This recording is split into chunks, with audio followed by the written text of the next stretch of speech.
Jason, എല്ലാ കാലത്തും ചൂട് സമയത്ത് തന്നെയാണ് പൂരം അരങ്ങേറുന്നത്. പക്ഷെ ഇത്തവണ ചൂട് കുറച്ച് കഠിനമാണല്ലോ. ഈ ചൂടിനിടയിലും ആവേശം ഒട്ടും ചോരുന്നില്ല അല്ലേ?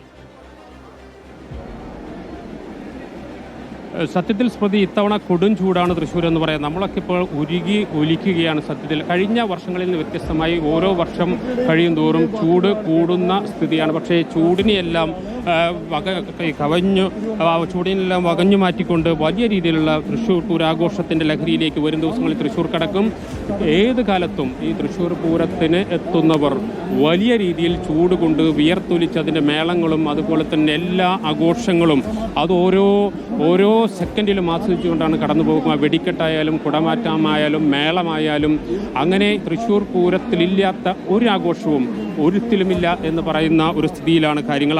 അത്തരത്തിൽ ലോകത്തെ ഏറ്റവും സുന്ദരമായ കാഴ്ചകൾ സമ്മാനിക്കുന്ന തൃശ്ശൂർ പൂരം, അത് കുടമാറ്റമായാലും അതുപോലെ തന്നെ ഇലഞ്ഞിത്തറ മേളമായാലും അത്തരത്തിൽ ഏറ്റവും മികച്ചതാണ് തൃശ്ശൂർ പൂരം സമ്മാനിക്കുന്നത്.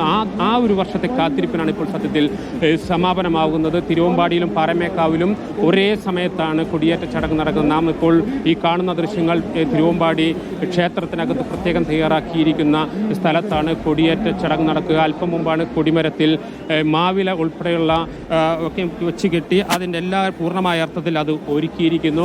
അതോടൊപ്പം തന്നെ കൊടിക്കൂറ പൂജയിലേക്ക് കാര്യങ്ങൾ കടന്നിരിക്കുന്നു.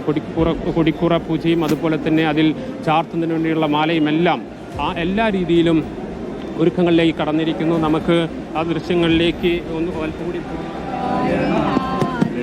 എൻ്റെ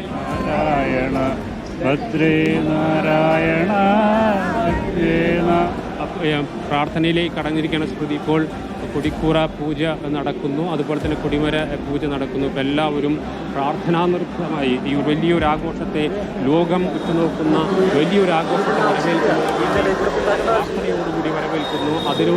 ഈ കൊടിയേറ്റ ചടങ്ങിന് മുന്നോടിയായിട്ടുള്ള പൂജകൾ നടക്കുന്ന പൂജകളിൽ ഈ ദേശക്കാർ പങ്കെടുക്കുന്നു. അതുപോലെ തന്നെ ഇവിടെ ചേർന്ന മുഴുവൻ ആളുകളും ഒരേ മനസ്സോടെ വരും ദിവസങ്ങളിൽ നടക്കാൻ പോകുന്ന തൃശ്ശൂർ പൂരത്തിൻ്റെ എല്ലാ ആഘോഷങ്ങളെയും നെഞ്ചിലേറ്റാൻ തയ്യാറായി എത്തിയിരിക്കുന്ന ആയിരക്കണക്കിന് ആളുകൾ വരും ദിവസങ്ങളിൽ തൃശ്ശൂരിലേക്ക് ഒഴുകും. അക്കാര്യത്തിൽ യാതൊരു സംശയമില്ല. ഏറ്റവും മികച്ച കാഴ്ചകൾ സമ്മാനിക്കുന്ന തൃശ്ശൂർ പൂരം, ആ തൃശ്ശൂർ പൂരത്തിന് തിരുവമ്പാടിയും പാറമേക്കാവും അതുപോലെ തന്നെ ഘടകക്ഷേത്രങ്ങളും ഒരുങ്ങിക്കഴിഞ്ഞു. മറ്റ് 8 ഘടകക്ഷേത്രങ്ങളിൽ നിന്ന് പുലർച്ചെ മുതൽ തന്നെ പല ക്ഷേത്രങ്ങളിലും കൊടിയേറ്റ ചടങ്ങുകൾ നടന്നിട്ടുണ്ട്. ഉച്ചയ്ക്ക് ശേഷവും കൊടിയേറ്റ ചടങ്ങ് നടക്കുന്ന ഘടകക്ഷേത്രങ്ങളുണ്ട്. പ്രധാനമായും തിരുവമ്പാടിയും പാറമേക്കാവ് ക്ഷേത്രങ്ങളാണ് തൃശ്ശൂർ പൂരത്തിൽ മുഖ്യ പങ്കാളികൾ. ഇപ്പോൾ മടത്തിൽ വരവാണെങ്കിൽ തിരുവമ്പാടി ദേവസ്വത്തിൻ്റെ മുൻകൈയിൽ നടക്കുന്നതാണ്.